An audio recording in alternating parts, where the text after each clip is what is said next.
Hola, profe, cordial saludo. Quiero presentarle el equipo de trabajo que está conformado por 4 estudiantes que son Yara Milena Telles, Daisy Borray, Paula Andrea Barrios y quien le habla, Mónica Díaz Sánchez. Dentro de los mecanismos de participación ciudadana nosotros elegimos el plebiscito. La ley 134 de 1994 describe y reglamenta los mecanismos de participación ciudadana creados en la Constitución Política de Colombia.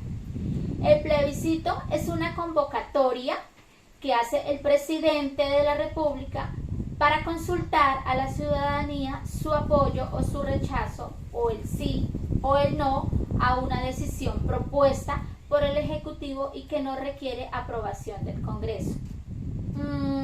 El artículo 80 de dicha ley prescribe: el pueblo decidirá en el plebiscito por la mayoría del censo electoral. En la historia de nuestro país, dice que en 1957, el primer domingo del mes de diciembre, fue convocado por la Junta Militar del Gobierno de la República de Colombia, quienes ejercían la presidencia en aquella época. Los colombianos votaron por el Frente Nacional como alternativa para poner fin a la violencia partidista de la época, donde el escrutinio final arrojó que 4.169.294 colombianos respondieron sí al cuestionario de la consulta, mientras que 206.654 colombianos dijeron que no.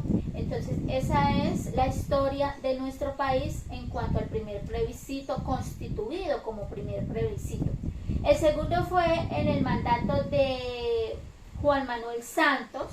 Eso fue el 2 de octubre del 2016, donde él convocó para ver si estaban en acuerdo o en desacuerdo, si apoyaban o no apoyaban el acuerdo final para la terminación del conflicto y la construcción de la paz estable y duradera, donde los colombianos dijeron no con un 50,21% y perdió el sí con el 49,78%.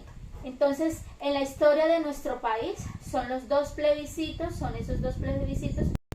Muy buenas tardes, estimado profesor. Mi nombre es Daisy Borra Rivera, estudiante de Trabajo Social, tercer semestre, CAT Bogotá. El tema que vamos a tratar el día de hoy es el plebiscito. Podemos decir que el plebiscito nació en 1957 en Colombia. Fue una consulta popular para aprobar una reforma constitucional cuyo contenido validaba lo que pasó a conocerse como el Frente Nacional, el acuerdo de paz entre los partidos conservador y liberal tras una década de guerra civil no declarada.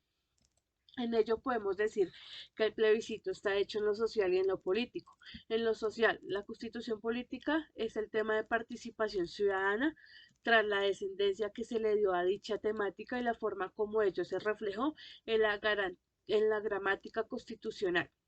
Hizo que el asunto contara con una buena aceptación por parte de los ciudadanos.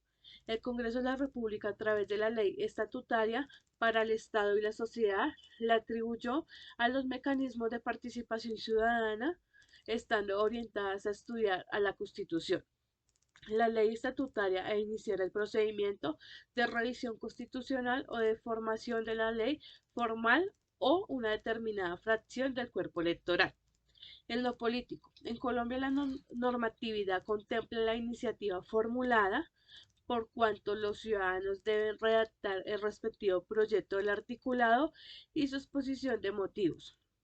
Ahora bien, la presentación de estas iniciativas generan para la corporación pública la obligación de debatir el proyecto sin que tenga que ser necesariamente aprobado, pues puede ser incluso negado en su totalidad.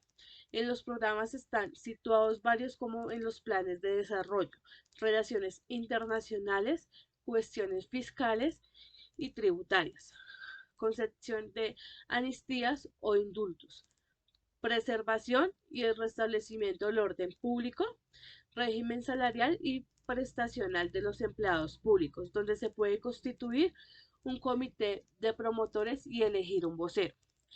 Damos continuidad a la siguiente compañera. Muchas gracias, profesor. Cordial saludo para todos.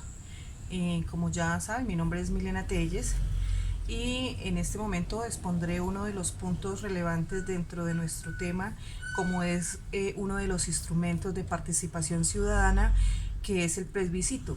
Entonces, ¿quiénes fueron los actores vinculados durante este proceso? Pues inicialmente el plebiscito fue avalado por los principales sectores organizados de la sociedad, los partidos y la iglesia, los gremios de la producción y las confederaciones sindicales. Después de estos pues contundentes resultados quedaban sin embargo asuntos claves para resolver, y en el año 1958 y de algunos acuerdos que aprobaron con el plebiscito, pues la Junta Militar, que pasó a llamarse Junta de Gobierno, creó las comisiones partitarias para el desarrollo de la reforma constitucional, rango adquirido por el pacto tras la votación de diciembre. Allí quedaron incluidos pues los principales líderes y se incorporaron representantes de los principales gremios de la producción y la fuerza y las organizadas. Igualmente el reformismo constitucional había sido repartidamente utilizado como mecanismo para introducir cambios y competencias políticas y en organizaciones del Estado. Por ello fueron novedosos darle el acuerdo bipartidista a este rango, convirtiéndolo en el pacto formal, explícito, y fue original también utilizando un recurso político a la actualidad. En la actualidad, el plebiscito es el pronunciamiento del pueblo convocado por el presidente de la República, mediante el cual apoya o rechaza determinada decisión del Ejecutivo y los ciudadanos a ejercer el derecho del sufragio para decidir acerca de una decisión o una resolución mediante la expresión o desacuerdos. Para llegar a acuerdos tiene que haber pues la mayoría absoluta entre los votos, y resalta algunas características sociodemográficas claves que emergen de los análisis descriptivos de la votación a nivel departamental. ¿Cuáles fueron los principales cambios sociales y políticos que se gestaron como resultado del proceso seleccionado?